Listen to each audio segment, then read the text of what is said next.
Aaron is going to drink his beer. I'm going to slam mine and pour another one. So what's going on? Star Trek Into Darkness opens tonight at 8 o'clock. Ooh. So it opened about 3.5 hours ago. What? They're starting on Wednesday? Thursday, yeah, they're trying to get an early jump. So if I'd have known that, I might have missed the show. Me too. Well, it was funny because Wendy from Wendy actually sent me a message on Facebook, and she's like, "Are you going to see it tonight?" And I was like, "No, I got tanked." And she's like, "Yeah, me too. I'll go see it tomorrow." So I'm going to see it tomorrow. She's got Yes! Wendy's going to call in? We trumped I don't know. Star Trek. Yeah. She just said she wasn't going to. I don't know if she's. I don't know. She said she wasn't going to do. So I'm going to go see it first thing in the morning. So let's see. And we'll stay. Speaking of J.J. Abrams and his Star Trek, which I think we're all probably going to try and see, his new show, which he's very good at doing shows with, mainly Fox, I believe. He does a lot of shows with Fox. Yeah. His new show, Almost Human, stars Carl Urban. And Carl Urban is a a cop-hating robot, or a robot-hating cop who gets partnered with a robot who's evidently a cyborg. So, RoboCop?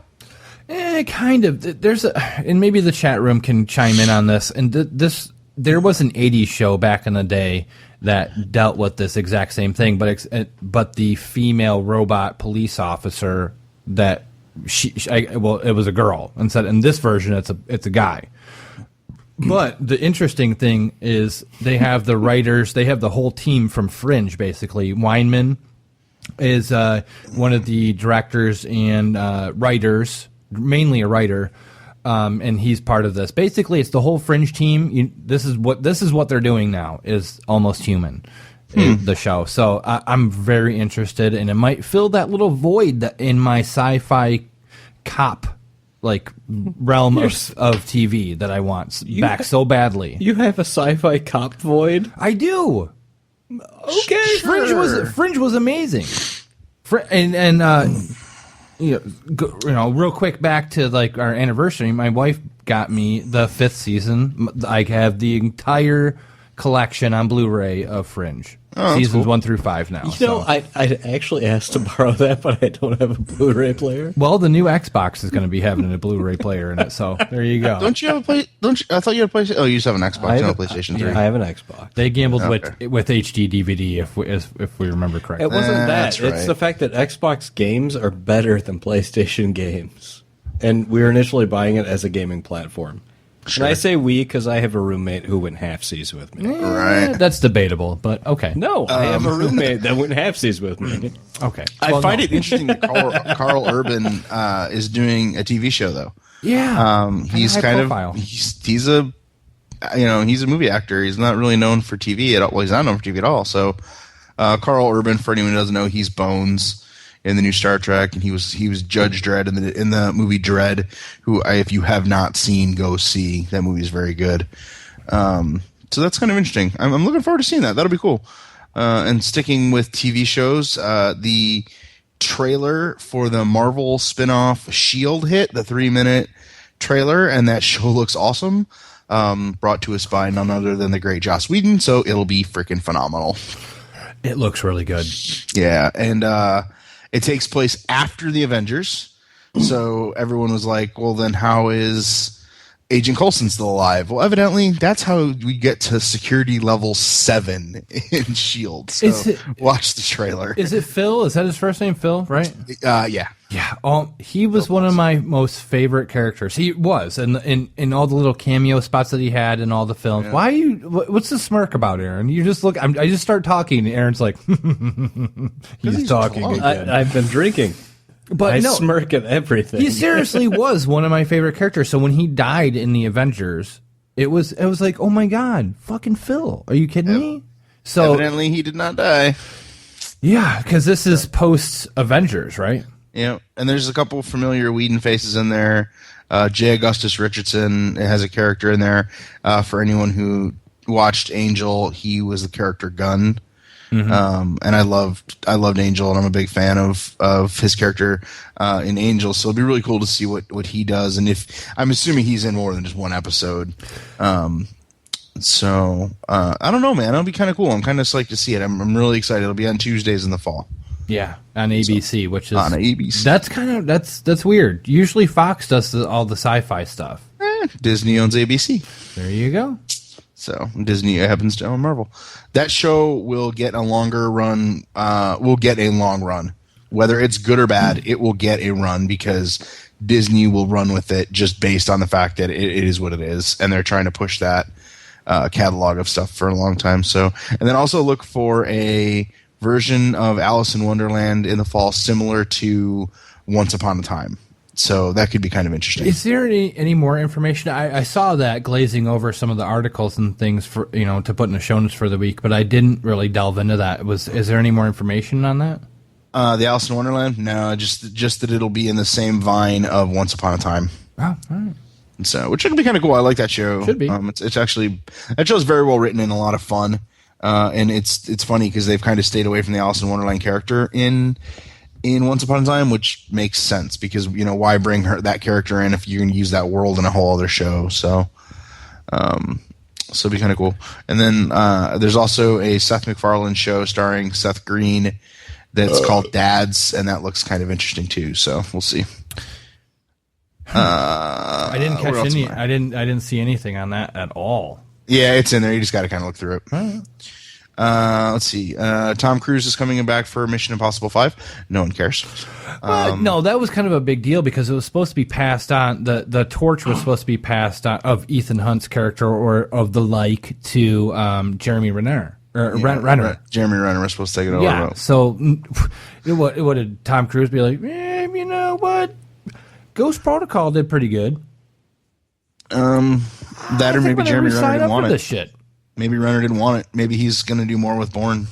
Oh, yeah. Okay. Maybe. Yeah. Maybe he's going to do more with Bourne. Maybe he's planning on doing more with Avengers. I don't know. But I don't care. The Mission Impossibles are fine. I just don't get into them that much. And again, it's my inability to remove Tom Cruise from the equation. See, the first one was good. The second one sucked. The third one sucked. The fourth one, Ghost Protocol, was actually really good. I thought it was a fantastic Mission Impossible film. See, I don't know. They lost me with the fact they wouldn't change the motorcycle tires. What? What are you talking about? Mission Impossible 2. Oh, fuck 2, because 2 sucked. Is that the one with Selena Gomez? No, it was Selena Gomez. It was fucking...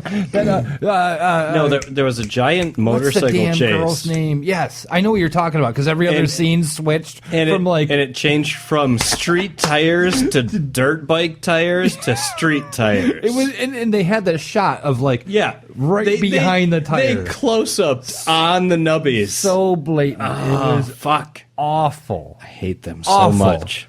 God, I guess I didn't pay that much attention to it. I've never watched another Mission Impossible since that. No, you saw 4 with me in the theater with my little sister. Did I? Yes. I blocked it out. That's how bad it was. When he climbed the tower in Dubai, remember? Yeah. Sandstorm. That was actually a good one. That was vaguely. Good. I don't know. So, I mean, I think that the franchise is ramping up a little bit. I think that the quality's better, the acting's a little better, the characters, the people that they hire to play the characters a little better. Yeah, but they still keep hiring the same lead. I don't. See, I don't have a problem with Tom Cruise. I just don't. He's a good actor. He's just a douchebag in real life. No, kill him and get somebody else. Jesus. Fair enough. I'm a man alone. The chief stands alone. Yeah. Did you guys see Iron Man yet? Yeah. No. What'd you think? You didn't see it, Aaron? I didn't. What the fuck? I've been working like a bastard. All right. What do you want? I just want to know what you thought. Well, Aaron, it was okay. It was okay. It was okay. All right. It was better than the second, and maybe on par with the first. He liked Mission Impossible films. And I love the first one. I think it's on par with the first. That's pretty good. The major bitch I have about this, and this is what my fear was that I talked about last week, is that he wasn't going to be Iron Man. Yeah, he wasn't in it enough for it. Wasn't Iron Man enough for him. It was like a fucking tease every time that, like, hey, I'm in the suit. No, I'm out. Okay, quick. No, actually, I'm not in the suit. This is just a fucking robot, and I'm controlling it now. I loved that. I thought that was great. All of it was such a tease. It was like Tony Stark was not Iron Man at all. Maybe 2% of the film. Really, honestly. It was like 2% of the film. Yeah, until the last battle sequence, he's not in it a lot. Without giving anything away, how I said before, I loved Ben Kingsley in the movie. I just didn't like what they did with him. Hysterical. I didn't like what they did with the character. I liked him. I liked the role. I just didn't like what they did with the character. Is it going to give?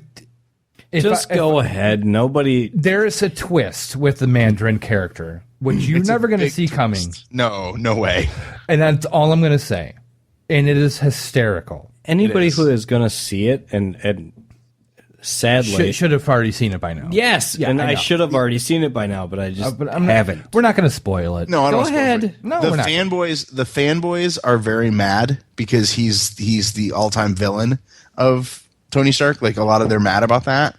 But all in all, who gives a shit? Marvel and Shane Black decided to fucking gamble with an iconic character in the Iron Man verse, and it fucking worked. It worked, and and I can't really bitch about the story. The story was good. It was solid. It was full of turns. My only bitch was like, fucking get in the goddamn suit and kick some ass. That's what. Pepper was in the suit for a while. It's not like I'm seeing the what. It's good. She's only in it for like 2 seconds. It's good. Why is she in the suit? For a protective it's to device. Save her life. It's look, don't get me wrong. She's hot, and I think she's great in the entire series. I don't think she ever should be in the suit. No, she does it in the comic books. She has her own suit in the comic books. If you want to talk Still spoilers, don't like that we can do this after the show. So, right? Anyway, if you want to, we can. Because there's a really good. I know what you're thinking, right. Aaron. It's not what it is. Yeah, it's not. Yeah. So, anyway, it's still raking in money, fucking hand over fist. I mean, it's kicking. It's going to get knocked out of the box office #1 spot this week, but it made another $70 million last week, and it's at $980 million, so it'll hit the $1 billion mark probably here in about 2 days. That's amazing.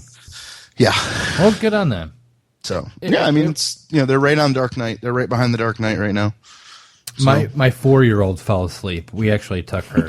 She fell asleep watching it. 4, man. But my 2 9-year-olds saw it, and they loved it. They thought it was great. Little dark Star Trek. spots. The Star Trek people hope that this movie will hit $100 million this weekend. And I think it will. I'll put it at about 125. So, Rick, you're usually really good with these estimates. I'm going to go a little bit higher. I think it's going to hit about like 150, 165. What was the one a few months back where I was way wrong? Well, most of the time you're pretty good, dude. Yeah, I can't remember what it was. There was one where I said it was going to be something, and Aaron's like, no, it's going to be this. And I was like, you're drunk. And then, we come back the next week, and Aaron was like, way right. It was Prometheus. No, it wasn't. That it wasn't. God damn it! I'm gonna stick up for that movie every time I can. You want to borrow that? I have it. Do you? Yeah. All right. So let's do a really quick update before we get into the craziness the rest of the way. Scott, I'll let you take this since this was your big thing for a while, and I didn't post this. Oh, okay. We just need a quick update. Man. Well, okay, wait. You're talking come to light. I'll play it again. Well, now the fucking. I've got information, man. New shit has come to light. So way back in the day, which was a Wednesday because it always is. Yeah, or Tuesday. We used to do the show on Tuesday. No, back in the day, it's always a Wednesday. Oh, sure, Wednesday. I think it's like 3 years ago? Right, 2 years ago. 2 years, about 2 years ago. Yeah, 2 years.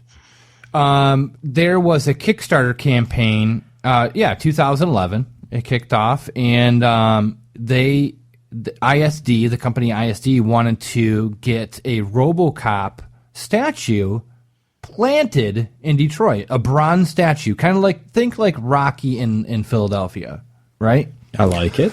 So, dude, I was all up on that. I'm like, yep, I will back that. I back that project, and I get occasional updates, and they haven't been very much in the past year or so. And this one, I got emailed the day after we recorded last week's show with 30 pictures of the makeup of the model that's going to be casted in bronze of RoboCop, and it looks fantastic. They did a phenomenal job. You can look up pictures